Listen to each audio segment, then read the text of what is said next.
My name is Javion, and I not really sure what I want to be when I grow up, but sometimes I think about being a police officer or a bus driver. My name is Jaden, and I'm in 5th grade, despite my size, and I want to be a mechanical engineer when I grow up.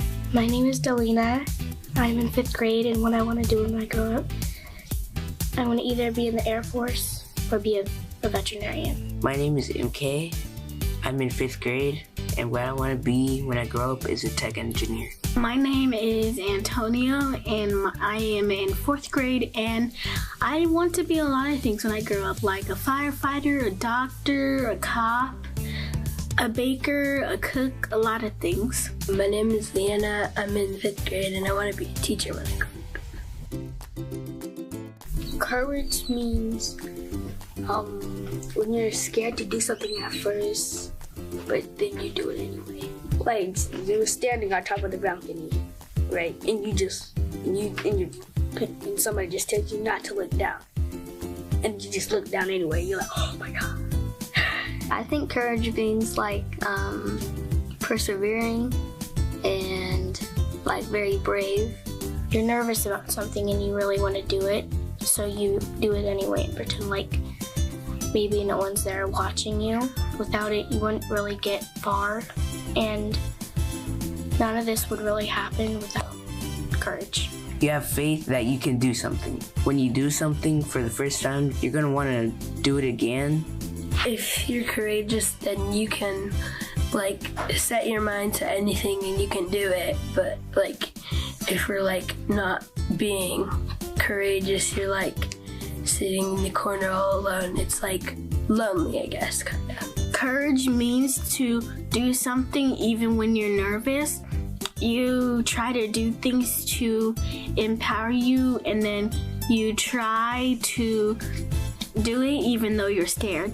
If you don't have courage, then you're just gonna be a scared person that won't be able to do anything, even if you think you wanna do it. I felt like I should always have courage.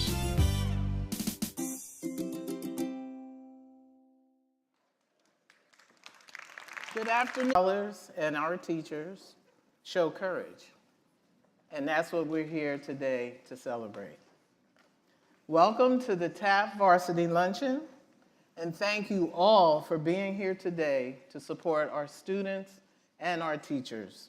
My name is Trish Malines-DeZico, and I'm the very proud co-founder and executive director of TAF.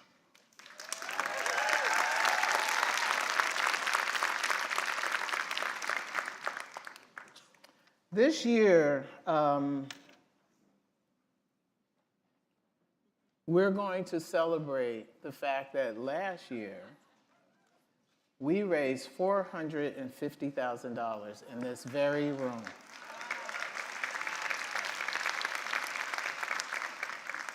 And because of that, we were able to do so many wonderful things. I want to start with the fact that 98% of our TAF Issahaali seniors graduated on time. 71% entered college, 27% went directly into the workforce, and 2% went to serve our country in the military.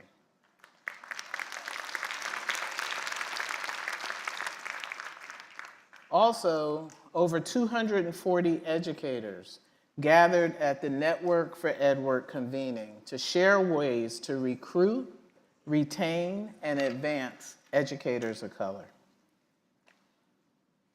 And finally, TAF was selected as one of 6 organizations nationwide by the United States Chamber of Commerce Foundation to present on creating and using authentic student learning assessments as an alternative to those dreaded standardized tests. And here we are a year later, ready to do more. But I want to start by thanking folks. I want to thank our sponsors, so Amazon for giving us this space, this beautiful space, for a second year in a row.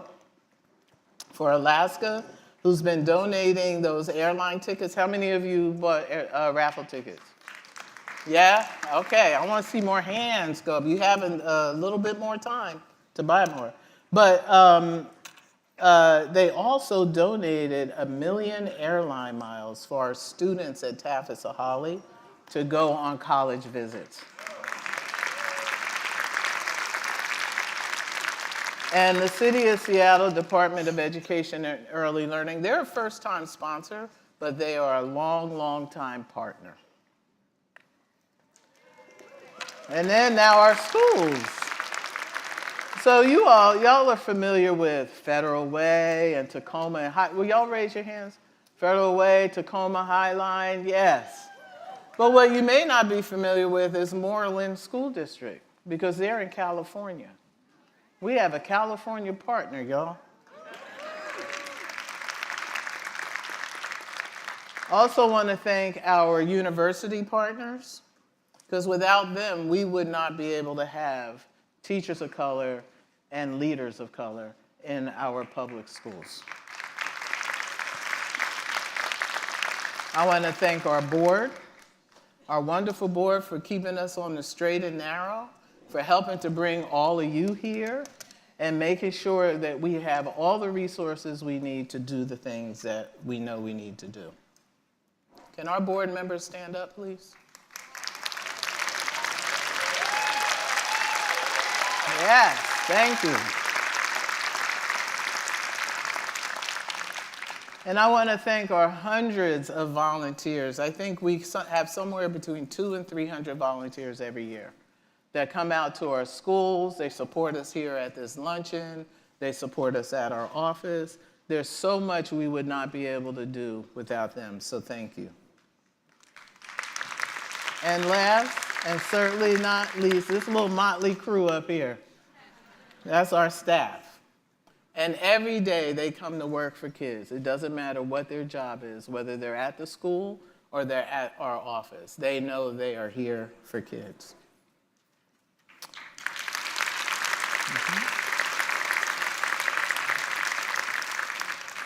So our education partners have the courage to go against the grain.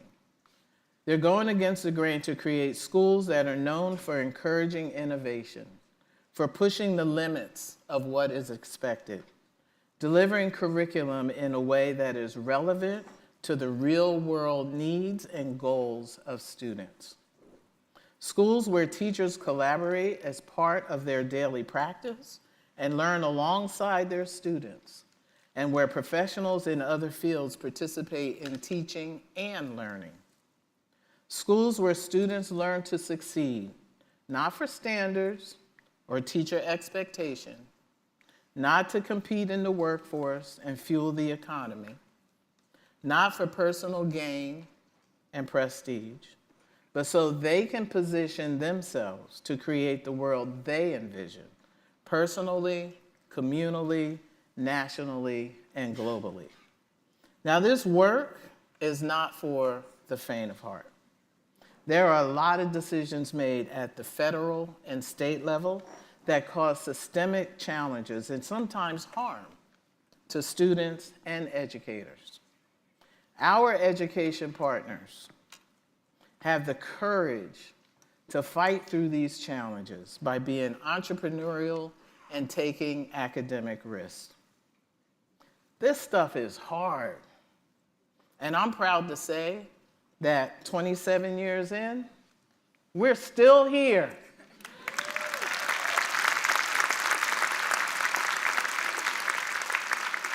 Now, as we look forward to the future, we stay focused on our job, which is partnering with public schools to create healthy and safe learning environments that center student voice and cultivate students into socially conscious, self-aware, critical thinkers, problem solvers, ideators, and leaders.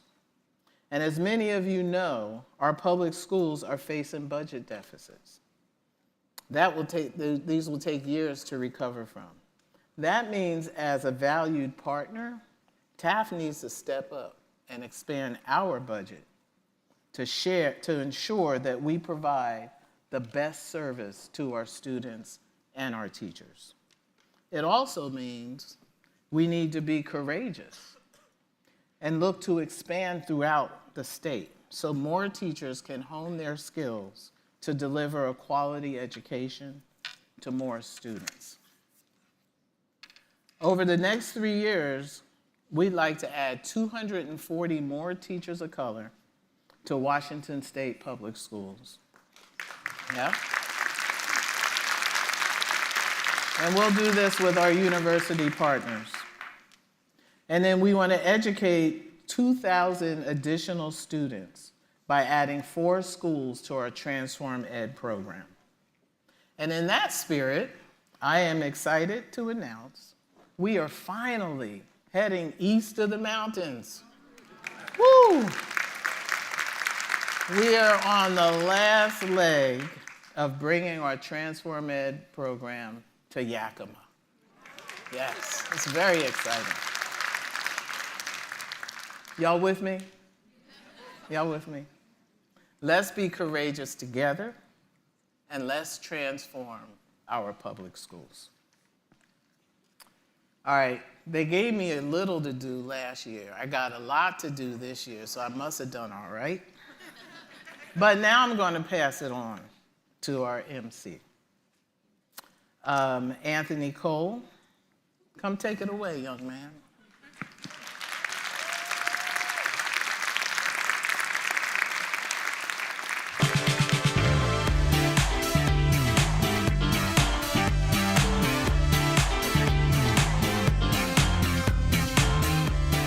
Hello, hello, good afternoon, everyone.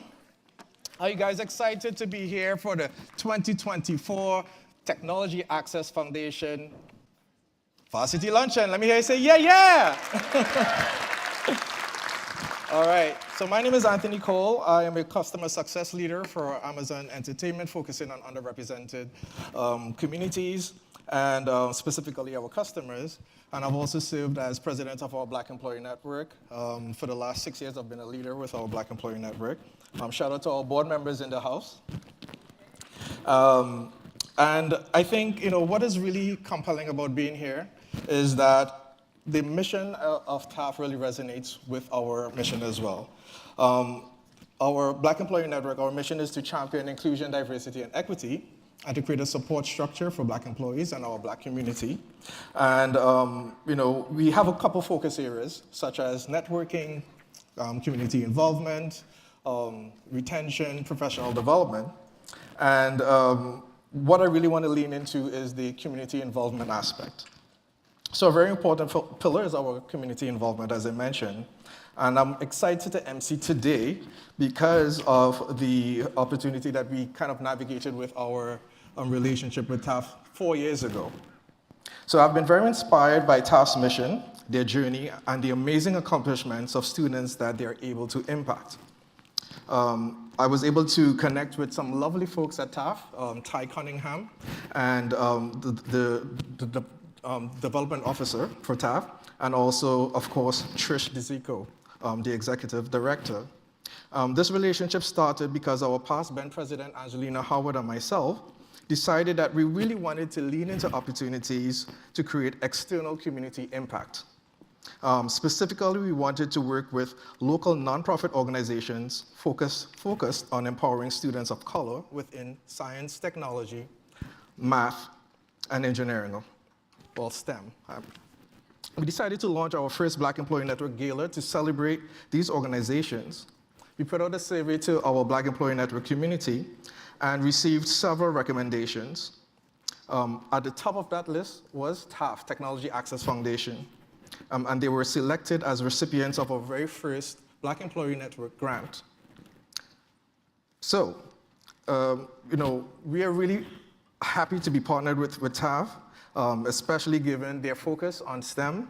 And, we just continue to partner with them. So give them a round of applause.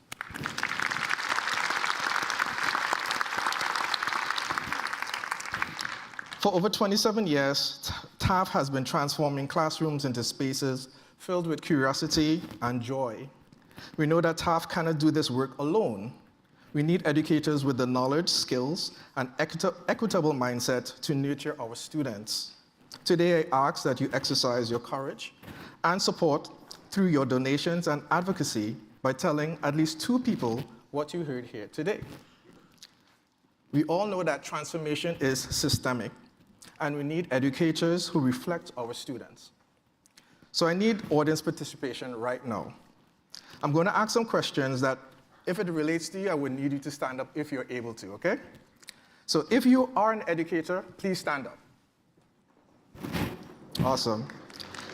If you work in the field of, if you work in admin within the education field, you also stand up. If you are someone that has a parent that went to Washington School, please stand up. Or if you have students that graduated from Washington State Schools, please stand up. Yeah, keep going, let's go. If you believe that learning is really critical to the development and future success of our students, I need you to stand up. All right, I love it. That's what I was looking for, audience participation. So all of us, all of you standing, have the courage to disrupt inequities and create a system that serves all students, supports educators, and develops the leaders and learners of tomorrow. So I need everybody to say this with me. We empower, all students. I need more energy. We empower, all students. We empower, all students. Thank you, thank you. We all have the courage to act, right? So right now, I would like to bring on a video. It's by educator Jennifer Giuffre. She plays an integral role in empowering our students. Jennifer is a TAF Saheli Teacher Martinez Fellow. The video you're about to see is all about having the courage to show up and represent. So give it up for Giuffre. Jennifer, thank you. TAF is courageous in the support of people of color. That's pretty courageous, right? Because society-wise, they don't really support. And the giving students more control over their learning, more ownership, and more power. Hi, my name is Jennifer Giuffre. I am a junior and senior humanities teacher at TAF at Sahali, and also in my 2nd year of Martinez Fellowship. The reason why I became a teacher was because I was angry at the system. I decided I needed to do something. I'm an activist first, I tell my students. I'm an activist first, then a teacher. So my form of activism is teaching. I've always wanted to help make a change, but I wanted to teach when I was younger, but I never saw anyone who looked like me. There was no representation. I've lived all over the US, and I never had a teacher of color. I didn't think they existed. So Martinez Fellowship as a program, it's important for incoming educators of color. Gives you that link to people who have similar experiences as you and who might have connections with others in the education system who can help you on your journey. Things like when you're really struggling with something, how do I deal with this employee, or this real things that people of color deal with, like how do you deal with being targeted as a person of color? How do you deal with always being given the trouble students because you're good at handling or they listen to you? As a paraeducator, I didn't have that support, and I went through a lot. I went through a lot of struggle, a lot of frustrations, a lot of racism. I kept silent in ways that still bother me today.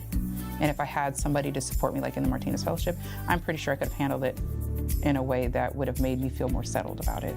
We talk about specific pedagogy and how we can apply those in our teaching and how we can mentally prepare ourselves for different things that we might experience as teachers of color. So there's the practical stuff and the teaching and the education academics, and then there's the emotional support, the well-being support that you get. So you get both of those with Martinez, which is super important for teachers of color because we burn out statistically faster than white teachers do.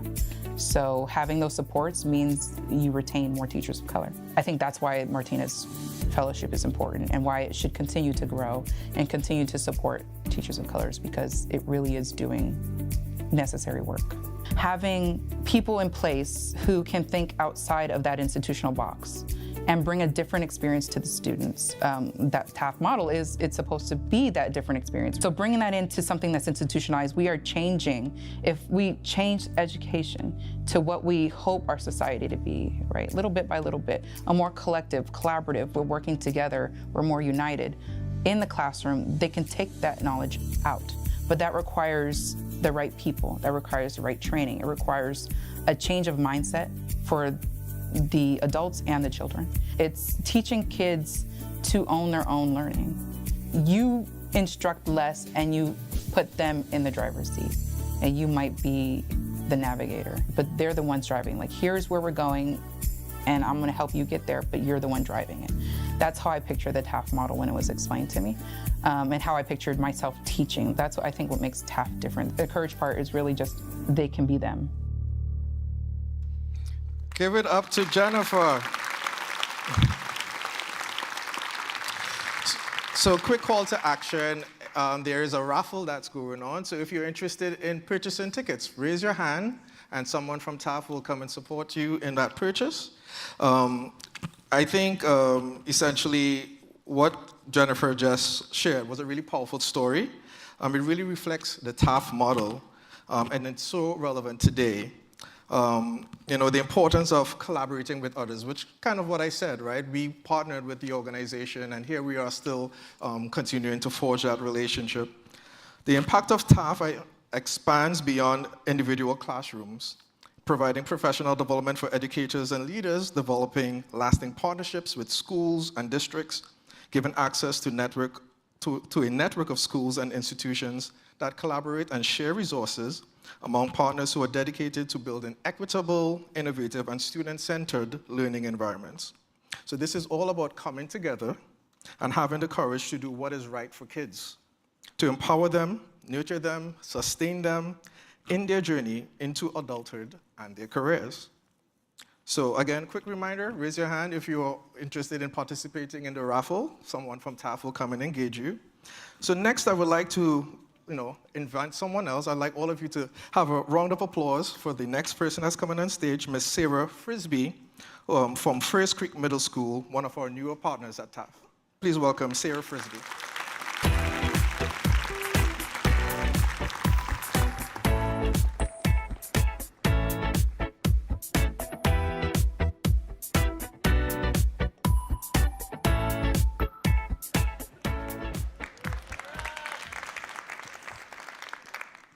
Hello, my name is Sarah Frisbee, and I am the transformation coach at First Creek Middle School in Eastside Tacoma. Now, with a show of hands, how many of you understand thermal energy? Okay, I see some hands raised. Some are not. If your hand is raised, you have something in common with the 6th graders at First Creek Elementary School. So, today, I would like to tell you the story of how the STEM by TAF model has empowered our students to become critical thinkers and problem solvers. Now, initially, there was some apprehension about this particular model at our school. Could working as a team to develop community-centered questions, partnering with community members, gathering data, and proposing solutions really help First Creek students? We were able to work through some of the team's apprehension as we crafted a community-centered question: how can we harness thermal energy to help a community? Now, let's hear from Ms. Carter, a passionate 6th grade math educator at First Creek, and discover her perspective on the effectiveness of the STEM by TAF model. Please roll video.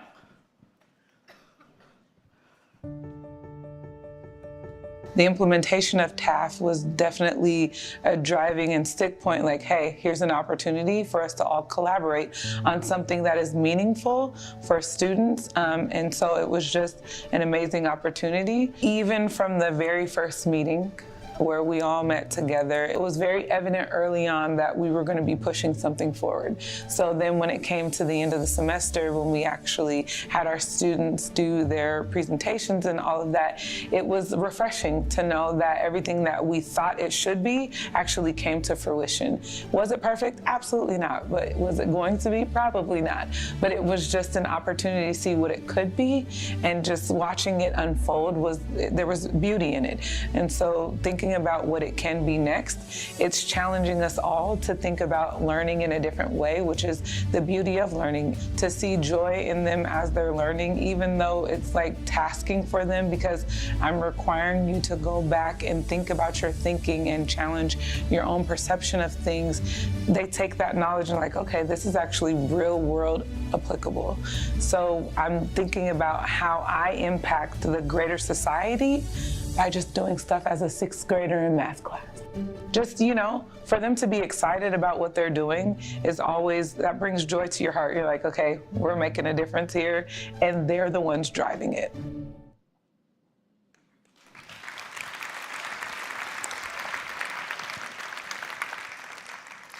Following Ms. Carter's firsthand insights, let's rewind to the project's inception.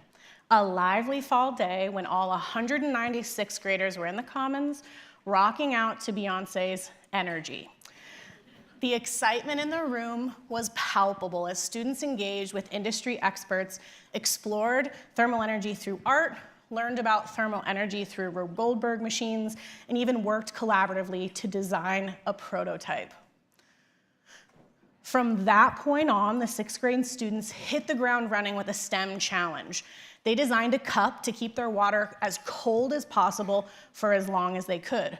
And here are some of their prototypes. They did a lot of stuff.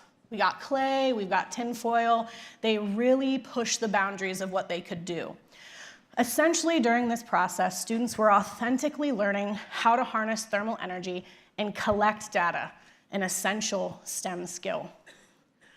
Through this initial challenge, they learned how to collaborate with each other, design a prototype, and analyze their authentically collected data.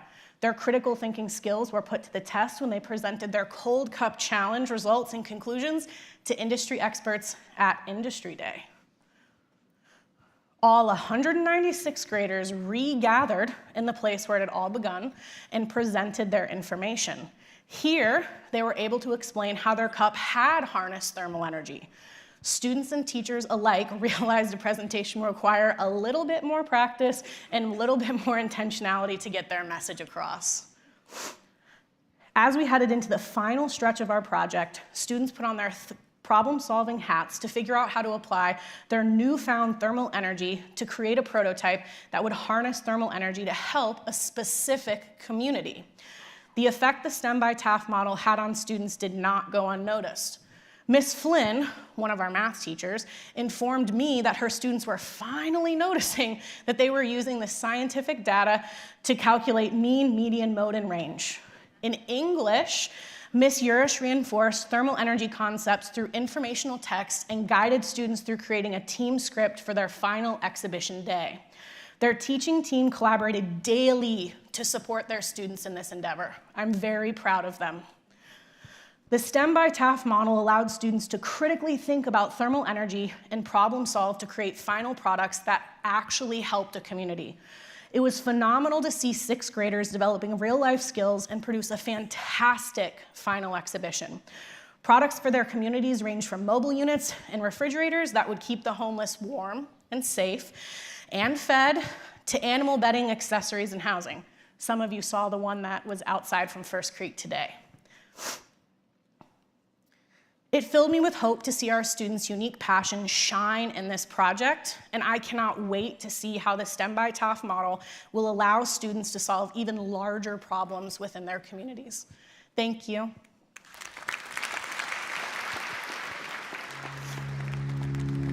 Our students are up.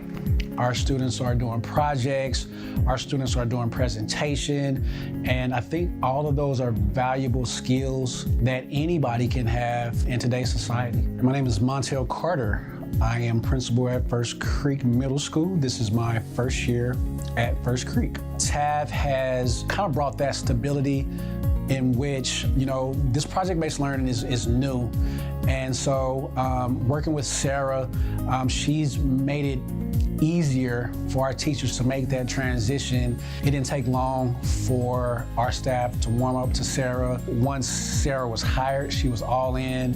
She was at our staff retreat, professional development days. She's at faculty meetings. She just wants to be involved, and whatever she can do for our students, she'll do. It's one thing when professional development is top down from the district or from the school, but it's another thing when Sarah can come in and, lead PD that is specifically for TAF, is going to specifically help our teachers with project-based learning. Partnerships like TAF are very valuable to any school because you bring a different expertise. You bring different ideas, you bring different resources. Without those ideas, resources, schools can still function, but they won't function well. And we can't do it all by ourselves.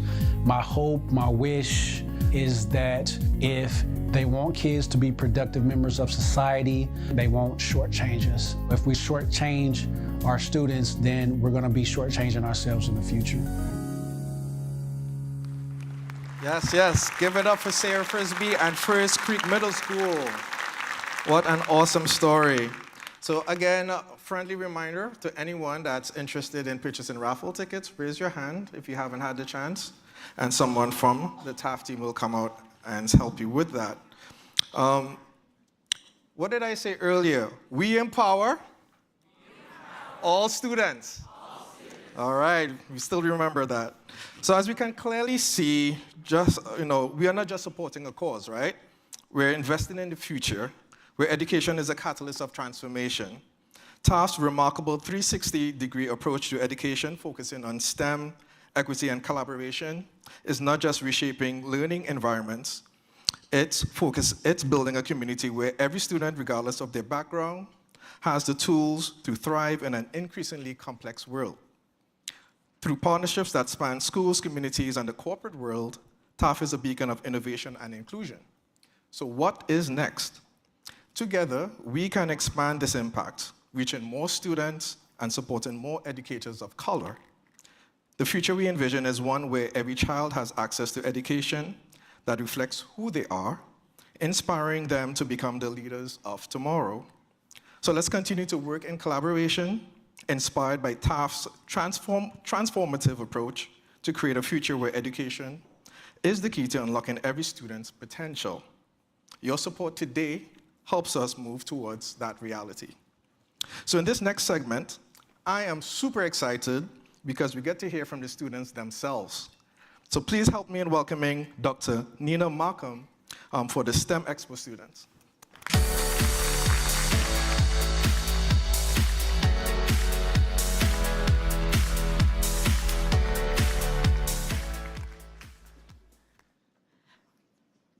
Okay, I'm Dr. Nina Markham, and like Sarah Frisbee, who you just heard from, I am a transformation STEM integration coach at TAF at Sahali. And I have the great opportunity to work with wonderful administration and TAF and to liaison between teachers and students in the classroom. And from bringing a skeleton in from the Mast Aquarium in collaboration with them, to helping and working with teachers to incorporate truly interdisciplinary project-based learning. Okay, so what is the difference of the TAF model? First of all, students have voice and choice in driving the learning.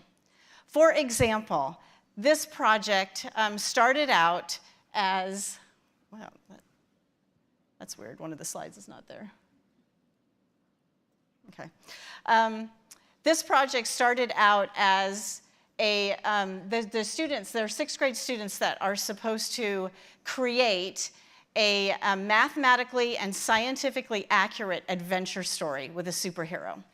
In response to the question, how can we mitigate the environmental impacts in our community in Federal Way that are affecting our health?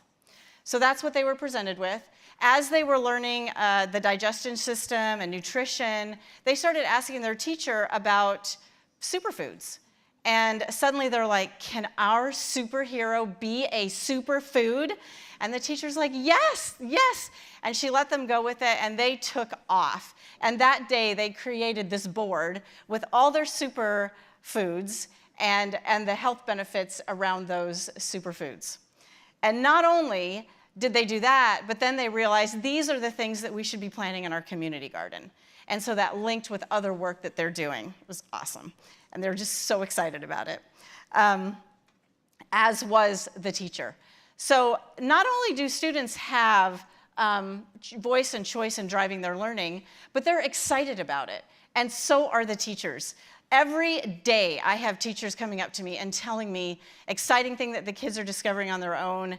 And in fact, this teacher that did the superfood project, very recently, a student had come up to her and he had discovered something really important and really novel, and he just couldn't wait to tell her.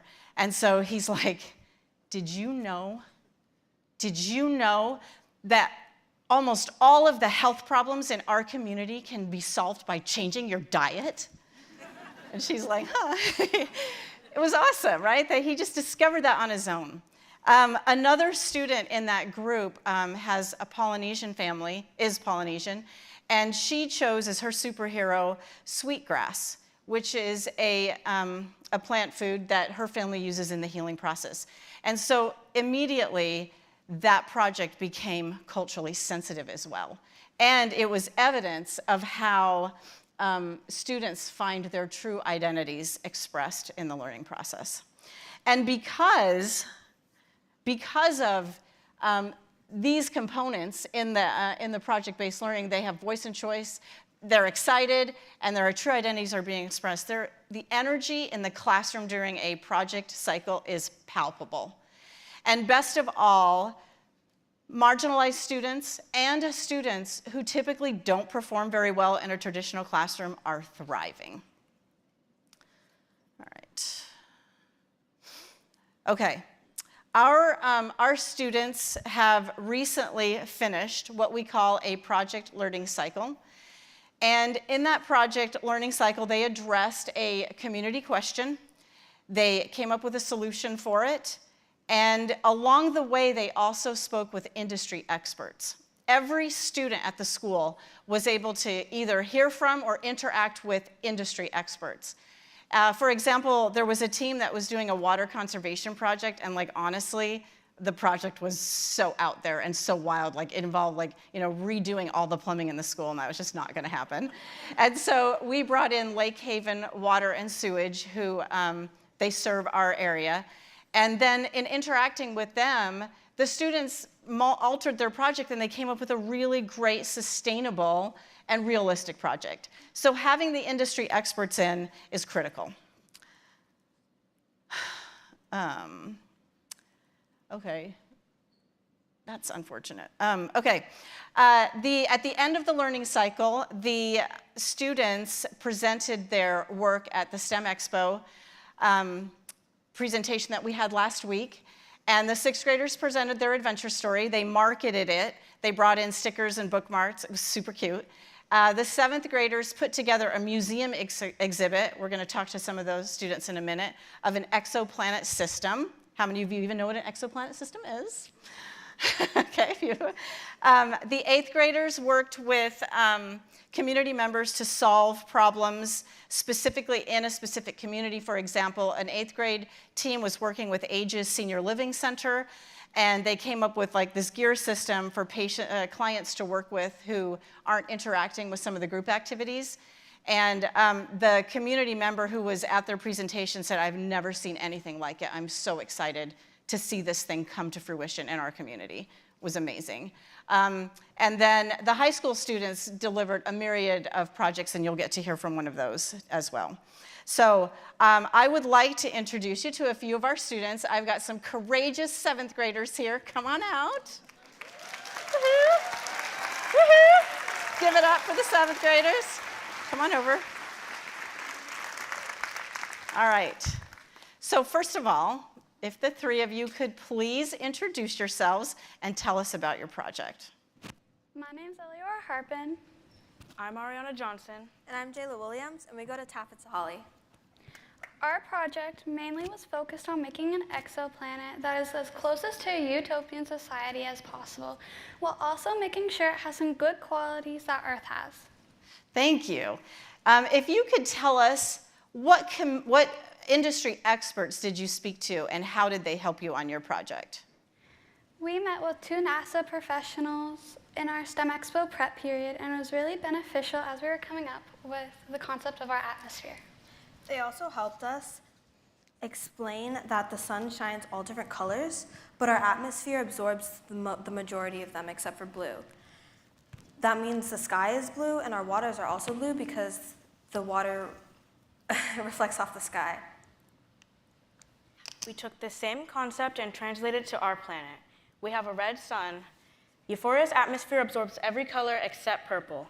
That's why our sky is lilac, and from afar, our water looks deep violet as it reflects off the sky. Great, thank you. Can you tell us how your different classes helped you on your project? We used math to calculate the percentages of the different attributes that Earth and Euphoria possess and compared them. For example, we compared the mass of both planets, its temperature, and the distance from the star to the planet. We also incorporated science in order to determine the habitable range, which is when the temperature of the planet is just right so it can be liquid water. We also learned about exoplanets, which is what Euphoria is, a planet that exists outside the Milky Way. And lastly, we used humanities, which taught us about utopian and dystopian societies. Mr. Tracy also explained to us how religion plays out in societies and propaganda. This really helped us determine our societal factors. Awesome. All right, and finally, why should any of us come and visit or move to Euphoria? And how is it better than Earth? You should move to Euphoria because we take better care of our greenery with the usage of green roofs and greenhouses. Our crime rate is low and our skies are purple. Right? Woohoo! Good job. Thank you so much. Give it up for the 7th graders. Woohoo! This way. This way, guys. Okay. We are going to drastically shift gears. We have a lovely high school student who is going to share her project with you. Listen to how deeply rooted her project is in her community and why she chose this project. And give it up for Dea. Come on.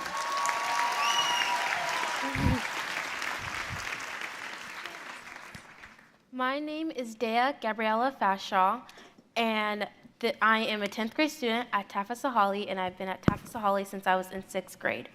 I changed all. The Baby Mobile is a mobile infant checkup station targeting women of color who suffer with postpartum depression and feel like they can't or don't want to go into a doctor's office.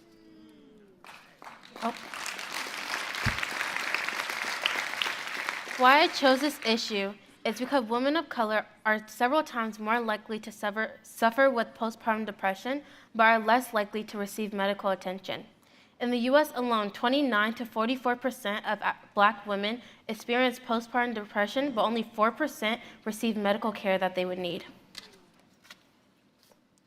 How the Baby Mobile will address this issue is by trying to restore trust between not just women of color, but people of color and the healthcare system. One of our main ways of doing this is by having adequate representation in our healthcare providers that we will have on the Baby Mobile. Only 36% of active doctors are female, and only 5% of that 36% identify as African American or Black. How I personally demonstrate courage to improve postpartum depression in postpartum depression care for women of color is because I really want to be a doula when I get a postpartum doula when I get older. And it's, thank you. And it is shown that doulas are beneficial to the community of color. And as a woman of color, and hopefully one day a mother of color, if I ever struggle with postpartum depression, I would love and hope to be able to have resources and support to reach out to and be able to get the help that I would need. Once again, I am Dea Gabriella Fashaw, and this was my project, Baby Mobile. Thank you for listening, and I hope you guys enjoyed.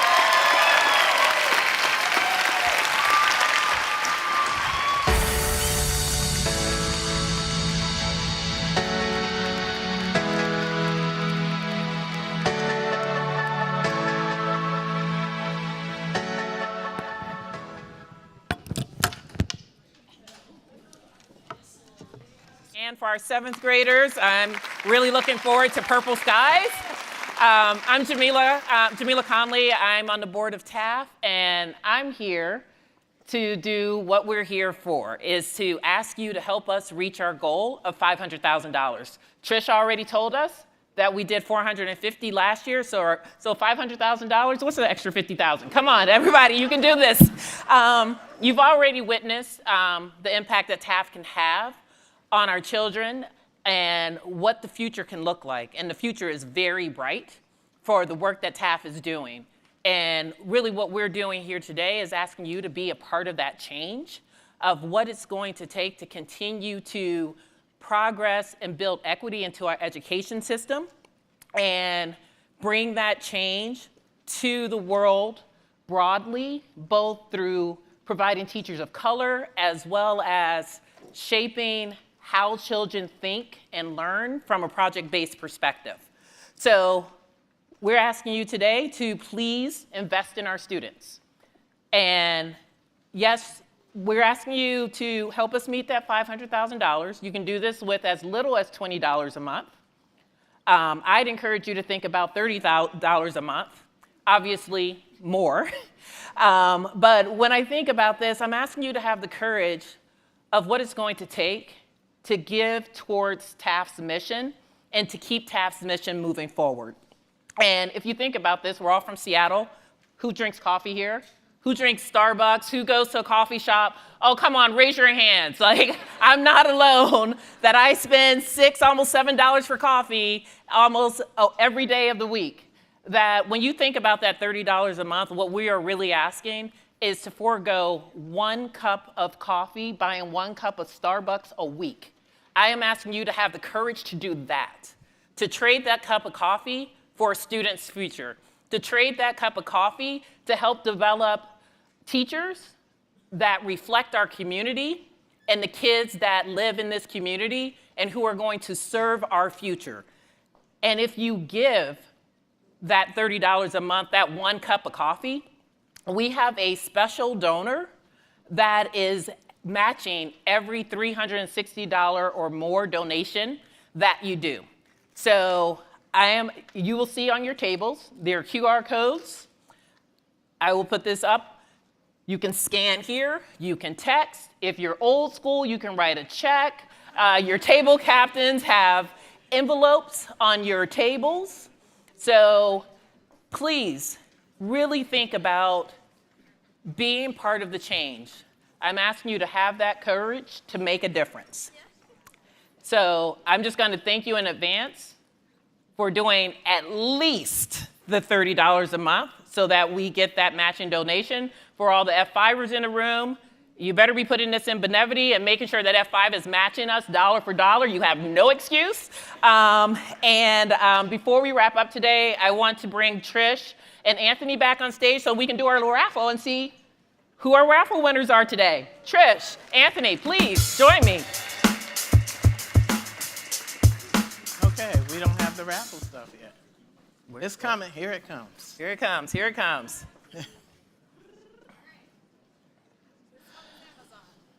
Amazon. Okay. This one's Alaska. All right, I'm going to let you guys pick.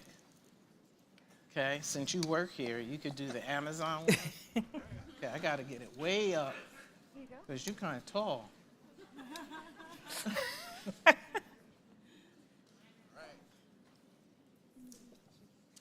Are we not live? Mike is live. Okay.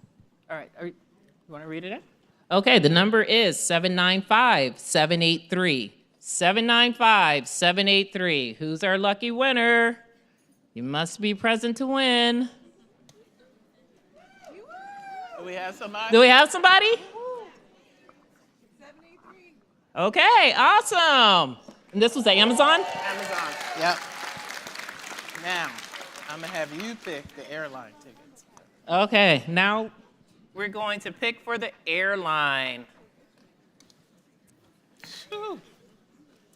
I'm going to make sure you don't see anything. All right, I hope somebody that I'm really close friends with wins this. Drum roll. Takes me on a trip. All right, and the winner is 795, 789, 795, 789. Woo-woo! Who Congratulations. Congratulations. Who are you? Where are you? Stand up. All right. All right. Awesome. Well, actually, I think I'm still alive. So, all right. Well, thank you, everyone, for coming, for being a part of the luncheon and having the courage to support our future. Thank you very much. Trish? Yes, I have one more thing. You all have these on your table. I gave you a little hint in my talk just to see if you were paying attention. If you can guess what these letters stand for, the actual words, go ahead and scan this, and I'm going to do a drawing and take the winner out to dinner with a friend. You could bring a friend. I'm going to juice it up a little bit. I am vegetarian, so whatever place you pick, make sure I can eat too. Yes? Anybody have an idea what that says? Just raise your hand if you think you know what it means. Okay. Oh, no, you can't. You're on our team. You can't raise your hand. Okay, I want you to think back to what I said early on in my talk, midway through my talk. You think you got it? All right. All right. Go ahead and scan it, and we shall see. We're going to finish up with thanking you so much for coming, and we're going to do what we always do as a team at the end of every meeting. So everybody, hands up, this. And when I say 1, 2, 3, you're going to clap, okay? For the good of the whole, 1, 2, 3. Thank you so very much. Have a wonderful day.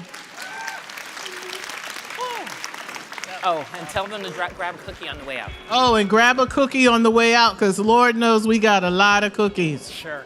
They're right there by the door.